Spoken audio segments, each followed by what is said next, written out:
नमस्कार दोस्तों, ocean network में आपका स्वागत है। मैं हूं ओमकार चौधरी।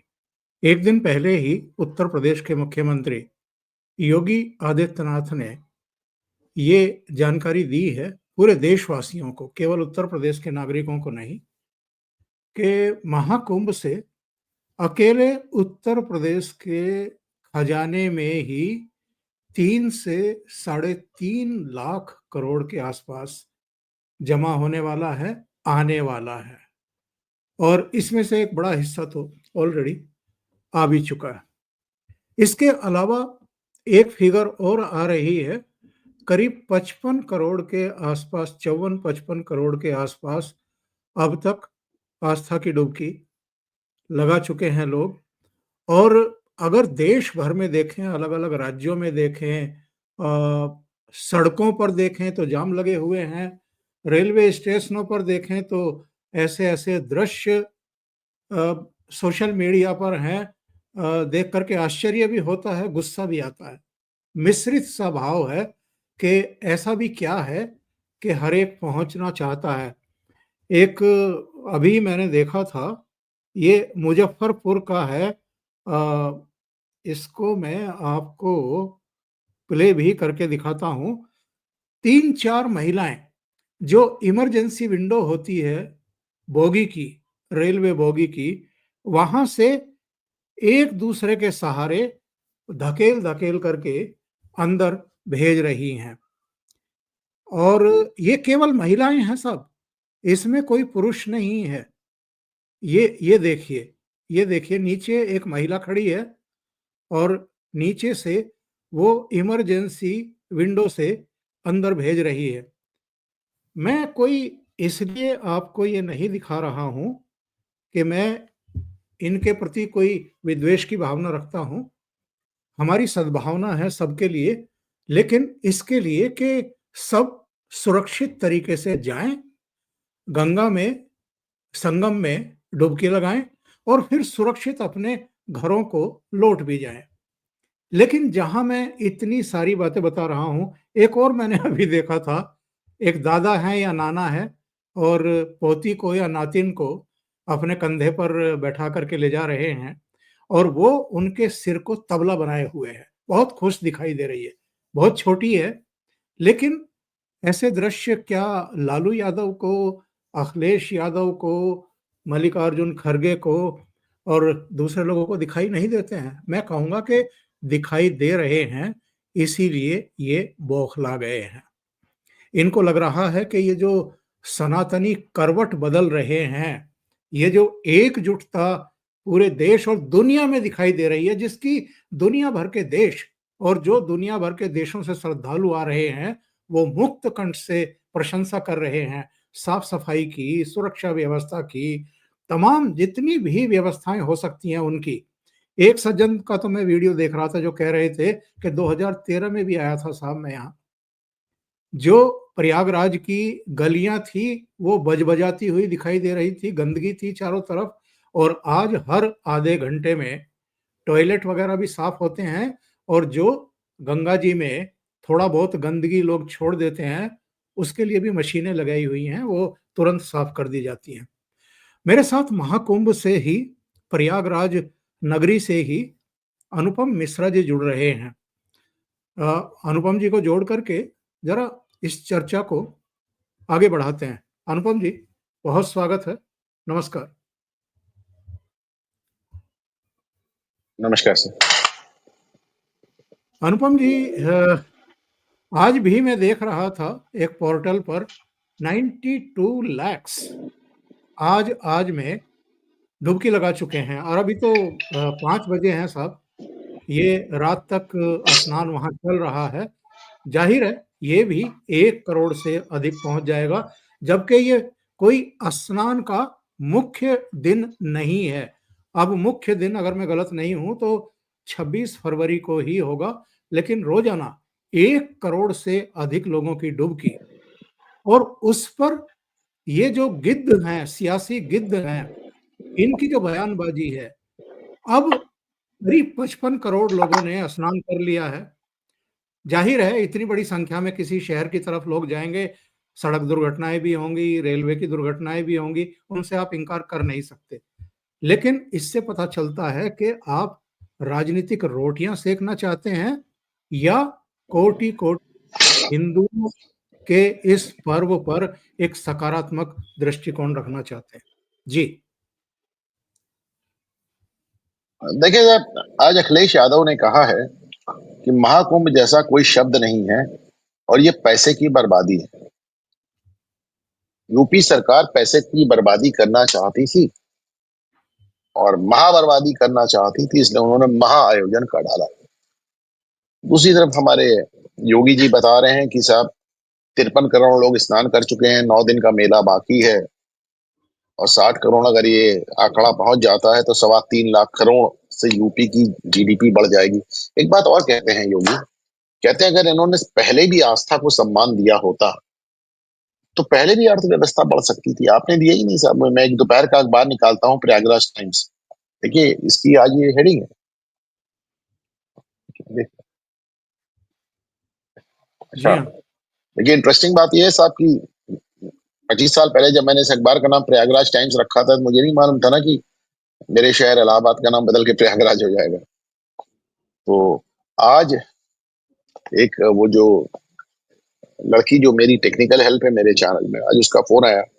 उसने कहा कि सर मैं आ नहीं पाऊंगी आज, मैं तो भीड़ में फंस गई। तो मैंने कहा अच्छा वापस चले जाओ। वापस भी नहीं आ पाऊंगी मैं तो ऐसी कड़ी ऐसी भीड़ में है। मैं आपको कल रात का दृश्य दिखा रहा हूँ साहब, मतलब दिस इज मतलब ये मेरे जीवन काल में भी कुछ अद्भुत हो रहा है। देखें आप साहब, ये जस्ट वॉच दिस, ये हमारी प्रयागराज की सड़क है।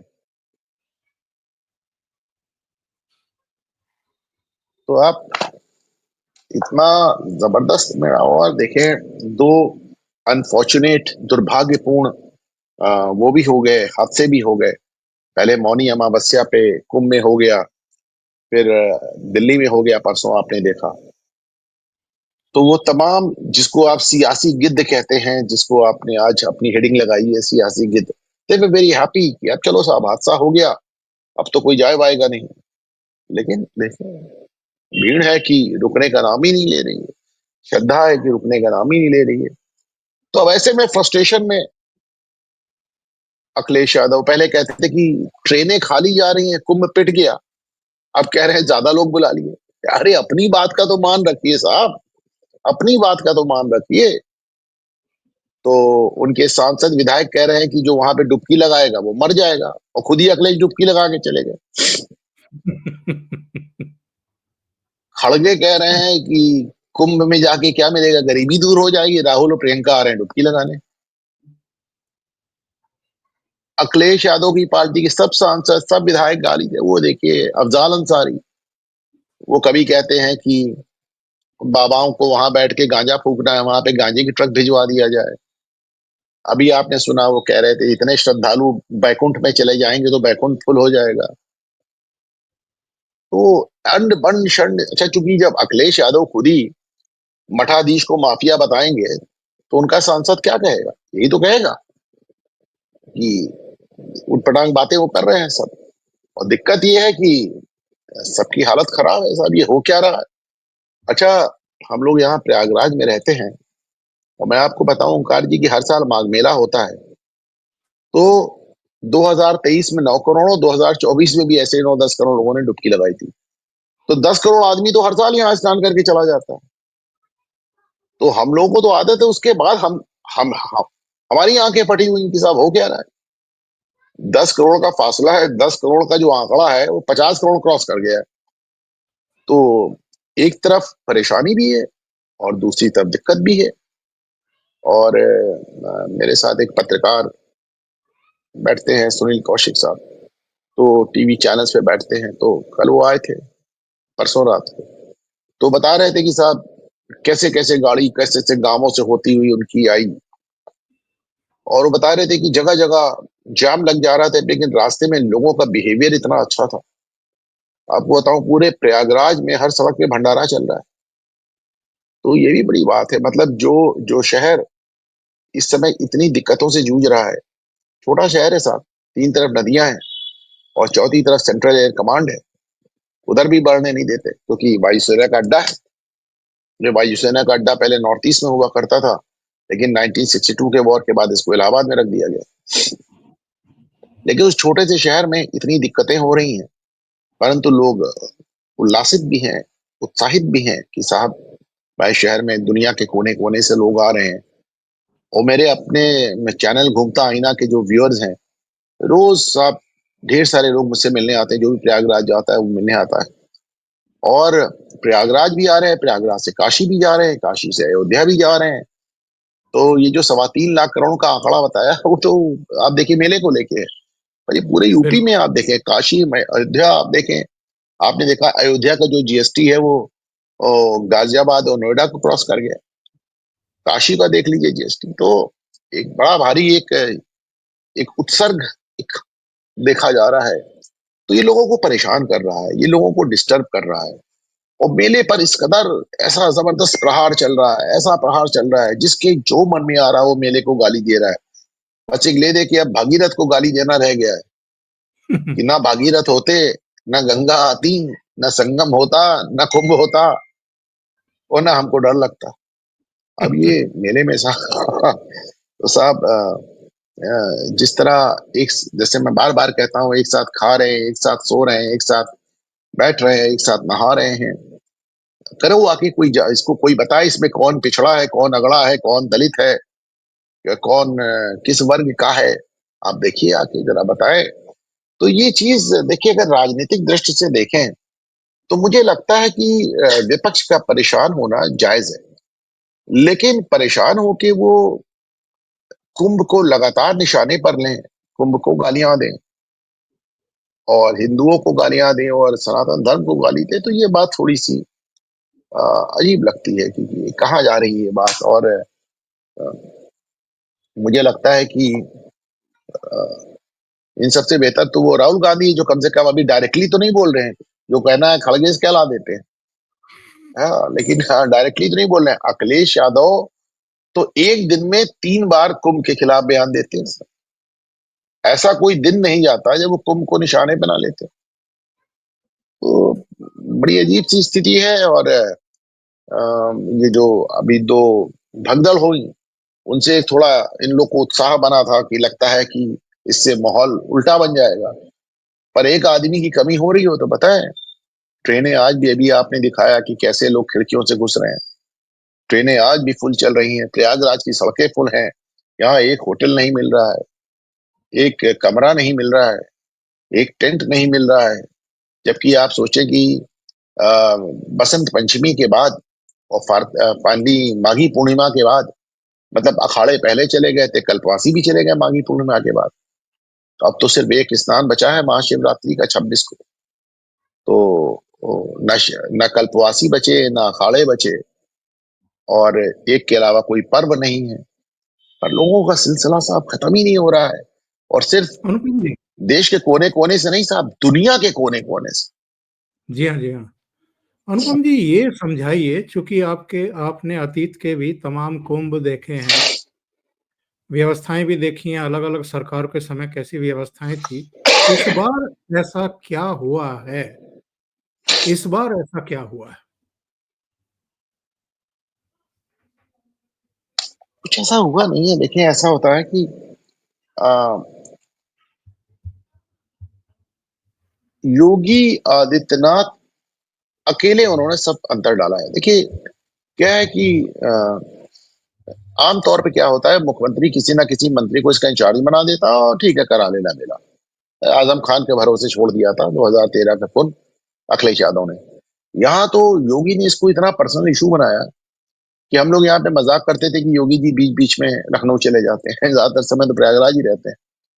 और वो अपनी पूरी कैबिनेट लेके आए, यहाँ कैबिनेट मीटिंग की, पूरी कैबिनेट समेत स्नान किया। और राष्ट्रपति, प्रधानमंत्री, उपराष्ट्रपति, रक्षा मंत्री, सब मतलब कौन बचा, सब तो देश विदेश दुनिया से लोग। इसका कारण जो योगी का कुंभ मेले के प्रति और सनातन के प्रति जो भक्ति भाव और जो उनका स्नेह नजर आया, वो बड़ा इन्फेक्शियस हो गया। वो लोगों तक, लोगों को छूता चला गया। और वो कुंभ मेला जो हर बार बड़ा होता है, इस बार बहुत बड़ा हो गया। राष्ट्रपति का आना, उपराष्ट्रपति का आना, प्रधानमंत्री का आना, कई केंद्रीय मंत्रियों का आना, कई मुख्यमंत्रियों का आना, 70 से अधिक देशों के राजनयिकों का आना, विदेशों से भी 77। लोगों का आकर के भूरी-भूरी प्रशंसा करना। मैं एक जिसका मैंने ज़िक्र किया था, एक महिला का अ, ऑडियो सुनवा देता हूँ जो ट्रेन में बैठी हुई है। लोगों की मौत हुई है। कहीं न कहीं वेरी सैड जो हुआ है वो बहुत गलत है। But no one is to be blamed. I think हम सब एज पैसेंजर्स या as people who are going हम खुद कॉन्शियस रहें, अपना सावधानी बरतें। I think that's about it. Arrangements have been amazing. I think जितने लोग मेरे जान पहचान में गए, I think they are all saying that the government has done a phenomenal job. 18 लोगों की मौत। सब लोग अच्छा, टीवी चैनल के रिपोर्टर जानबूझ करके स्पेसिफिक सवाल पूछते हैं। 18 लोगों की मौत हो गई, 35 लोगों की मौत हो गई, इतनी दुर्घटनाएं हो गई, आपका क्या कहना है? और वो उन चीजों को नॉर्मलाइज करते हुए कह रहे हैं कि फिनोमिनल व्यवस्थाएं की गई हैं, बेहतरीन व्यवस्थाएं की गई हैं। यानी जो एक इकोसिस्टम है हमारे यहाँ, उसके सारे प्रयास और सारी साजिशें विफल होकर के रह गई हैं। इकोसिस्टम तो साहब दोनों तरफ से पिट रहा है। बाहर से पैसे आने बंद हो गए और अंदर से तो जो आप हो रहा है देख ही रहे हैं। बल्कि एक वीडियो मैंने अभी एक पत्रकार का शेयर किया है अपने ट्विटर पे। बंदे घूम घूम के अब लोगों को उनके मुंह पे अंधभक्त कह रहे हैं कि क्यों जा रहे हो मेला, क्यों जा रहे हो मेला, रोक रहे हैं, टोक रहे हैं। और इसका क्या कहा जाए सर? उनको बाकायदा बाधित कर रहे हैं एक तरह से जाने से। और नेताओं के बयान आप सुन ही रहे हैं। नेताओं के मतलब वो तो कह रहे हैं महाकुंभ जैसा कोई शब्द ही नहीं है, 144 साल वाली बात झूठ है, सिर्फ पैसे की बर्बादी है। वैसे एक बात मैं और बता दूं, जो 7,500 करोड़ रुपए जो खर्च करने की बात होती है, तो आप माने इसका 2/3 पैसा तो इलाहाबाद के इंफ्रास्ट्रक्चर पे खर्च हुआ है। हमारे यहाँ सब जी हाँ। सड़कें चौड़ी हुई हैं, अंडर पासेस बनाए गए हैं, ओवर ब्रिजेस बनाए गए हैं, पुल बनाए गए हैं। बहुत काम हुआ है प्रयागराज में, बहुत जबरदस्त काम हुआ है। उसके बाद अगर 3.25 लाख करोड़ रुपए की इकोनॉमी में जंप आ रहा है, आपको देख रहे हैं जीडीपी का, तो ये तो कोई मतलब मैं कहता हूँ अंधा भी देख सकता है कि साहब किस तरह की इकोनॉमी यहाँ चल रही है और कैसे चल रही है। बल्कि तमाम लोग मुझसे कहते हैं कि साहब ई रिक्शे वाले ज्यादा पैसा ले रहे हैं, नाव वाले ज्यादा पैसा ले रहे हैं, मोटरसाइकिल वाले ज्यादा पैसा ले रहे हैं। भाई ठीक है भाई, अभी मेले ठेले में ये सब तो होता ही है। दुनिया में आप कहीं भी जाए तो आप पीक सीजन में जाएंगे, आप कश्मीर जाते हैं, आप जाड़े में चले जाइए, वही कमरा आपको 500 में मिल जाएगा। और आप गर्मी में जाएंगे तो वो कमरा आपको 5,000 ही बल्कि 25,000 का भी हो जाएगा। तो ये सब तो साहब होता ही है, इसमें कोई बहुत बड़ी बात नहीं है। तो एक बहुत बड़ा वर्ग, आप चाहे जैसे वहां पे आप मेले में जाएं तो छोटी छोटी चाय की दुकानों से लेके और महिलाओं की चूड़ी, बिंदिया, कंगन से लेके और किताबों से लेकर और तमाम चीजों की हजारों छोटे छोटे व्यापारी दूर दूर से आए हैं मेले में रहने के लिए। और वो उन्होंने अपनी जो दुकानें बनाई हैं उसी में पीछे उन्होंने एक छोटी सी कुटिया बना ली है, उसी में रहते हैं और दिन रात की दुकानदारी कर रहे हैं कि साहब। और वो ऐसा नहीं कुंभ में आए हैं ओंकार जी, वो हर साल माघ मेले में आते हैं और कहते हैं साहब यहाँ से इतना पैसा बन जाता है कि हमारी साल भर मदद हो जाती है और साल भर हमारी इकोनॉमी चल जाती है। तो बड़े बड़े लोग भी आए हैं, बड़े बड़े ब्रांड भी आए हैं। रिलायंस का यहाँ पे भंडारा चल रहा है, अडानी का चल रहा है, अंबानी का चल रहा है, इस्कॉन का चल रहा है, तमाम लोगों के भंडारे चल रहे हैं और बहुत बहुत कुछ हो रहा है। अब आप देखिए, अगर अडानी और अंबानी यहाँ पे भंडारा चला रहे हैं तो ऐसा तो है नहीं कि गुजरात से लाके खाना खिला रहे हैं। इसके लिए उन्होंने बहुत बड़ी वर्क फोर्स यहीं पे इंप्लॉय की है, यहाँ के लोगों को रोजगार दिया है, यहाँ के होटल्स को रोजगार मिला है, लोगों ने अपने घरों में लोगों के ठहरने की व्यवस्था कर रखी है। तो एक बहुत बड़ी इकोनॉमी इन प्ले नजर आती है आपको। और जैसा कि योगी कहते हैं कि आज उन्होंने कहा, यदि आस्था को पहले भी सम्मान दिया होता तो पहले भी, मैं बार बार इसमें एग्जाम्पल देता हूँ कि साहब आप देखें, वेटिकन, वेटिकन दुनिया का सबसे छोटा देश है जिसके हेड पोप है। कुछ नहीं बनाता, कुछ भी नहीं बनाता, उनके यहाँ कोई प्रोडक्शन नहीं है। लेकिन चूंकि वो रोमन कैथोलिक्स का एक पिलग्रिम का सबसे बड़ा अड्डा है, तो वो एक जो रिलीजियस टूरिज्म जिसको मैं कहता हूँ, एक एक धार्मिक पर्यटन, उसके चलते आप देखिए कितने पैसे आते हैं वहां पे, कितने ज्यादा पैसे आते हैं। तो पर्यटन आज की तारीख में पूरी दुनिया में एक बहुत बड़ा उद्योग बन के निकला है, बहुत बड़ा उद्योग। जैसे आप एक फैक्ट्री लगाते हैं तो उसमें कुछ लोगों को नौकरी मिलती है। पर्यटन में तो आपको सिर्फ ये करना है कि एक इवेंट ऑर्गेनाइज करना है। लोग होटल भी हैं और लोगों का रिक्शे भी चल रहे हैं और टैक्सी भी चल रही हैं, दुकानें भी चल रहे हैं। आप बनारस जाएं, आप जाकर देखें कि वो बनारस जो सिर्फ बनारसी साड़ी के लिए जाना जाता था, वहां छोटी छोटी चीज कितनी हजारों चीजें बिक रही हैं, कितने लोगों को रोजगार मिल रहा है। पूरी दुनिया में पर्यटन एक बहुत बड़ा उद्योग का केंद्र बन चुका है। कितने देशों की इकोनॉमी इसी से चल रही है साहब। तो बता आप इसके बाद, लेकिन वही अगर धार्मिक पर्यटन हो जाता है तो एक पंथ दो काज हो जाते हैं। तो वो उसका एक श्रद्धा भाव ही एक अलग हो जाता है।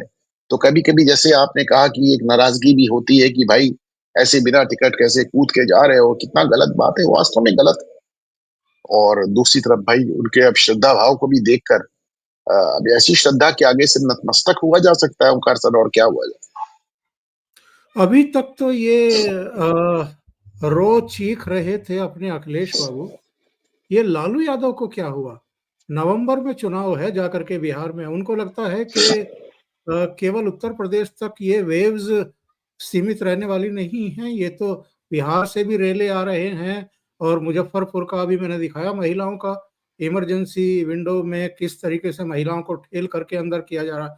बंगाल से बहुत बड़ी संख्या में श्रद्धालु आ रहे हैं। तो इसका इम्पैक्ट, मैं ये नहीं कह रहा कि कोई राजनीतिक आयोजन है, लेकिन राजनीतिक तौर पर इसका इम्पैक्ट अब इन लोगों को होते हुए दिखाई दे रहा है। हालांकि चिदानंद सरस्वती ने लालू यादव को बहुत कड़ा और तगड़ा जवाब भी दिया है। नहीं, राजनीति भी तो मुझे समझ में नहीं आती ना, मुझे समझ में नहीं आती। जैसे जब आप अपने मुस्लिम वोट बैंक को खुश करने के लिए आतंकवादियों से मुकदमे वापस ले लेते हैं अखिलेश यादव, तो समझ में आता है।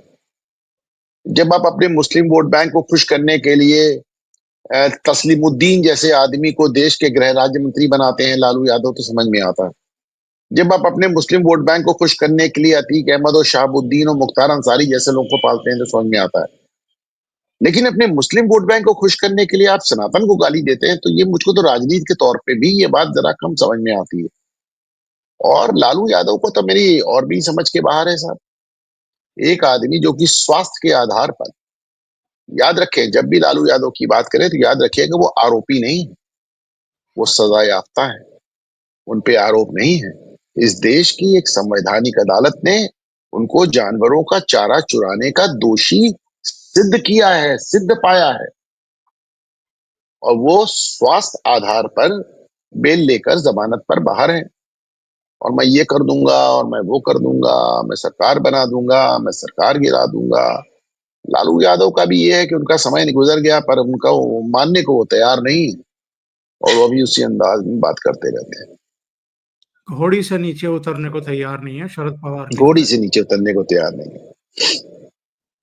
नहीं, और क्या इन शरद पवार तो फिर भी साहब बहुत कुछ देखे, कई मुद्दों पे वो एक सही स्टैंड बयान ले लेते हैं। अभी आपने देखा कि उन्होंने शिंदे का सम्मान तक करके दिखा दिया। लेकिन लालू यादव को समझ में नहीं आ रहा है कि भैया ये तुम्हारा 90 के दशक का बिहार नहीं है, जंगल राज चला गया। जंगल राज चला गया। तुम्हारा साला सगा साला राबड़ी का सगा भाई चिल्ला के कह रहा है कि आप अपहरण का रैकेट चलाते थे और बैठ के फिरौती तय करते थे। देखिए, शरद पवार और लालू यादव में बेसिक अंतर है। अनुपम जी, आप तो समझते हैं। शरद पवार के बहुत उद्योग धंधे हैं बड़े, वहां पर जो है हित जुड़े रहते हैं। और सरकार कोई भी हो, मुख्यमंत्री या उप मुख्यमंत्री कोई भी हो, उससे अच्छे रिलेशन बनाए रखना उनकी मजबूरी है, व्यावसायिक भी और दूसरे जो एस्पेक्ट है उनके चलते भी। लालू यादव को तो मलाल बस इसी बात का होगा कि मैं सत्ता में नहीं हूं, लूट नहीं पा रहा हूं। ये एक बड़ा अंतर है देखिए, दोनों में। उद्योग तो लालू जी ने भी बहुत अच्छा लगाया था अपने समय में। अपहरण उद्योग जिसमें फिल्में बनती हैं, लूट उद्योग, नरसंहार उद्योग। लेकिन अब वो दौर चला गया, वो दौर चला गया। मीडिया स्ट्रांग हो गया, सोशल मीडिया आ गया, तो तमाम चीजें बदल गई। और उनके साले साहब बताते तो हैं, सुनिए ना, सब कुछ तो सामने आ रहा है।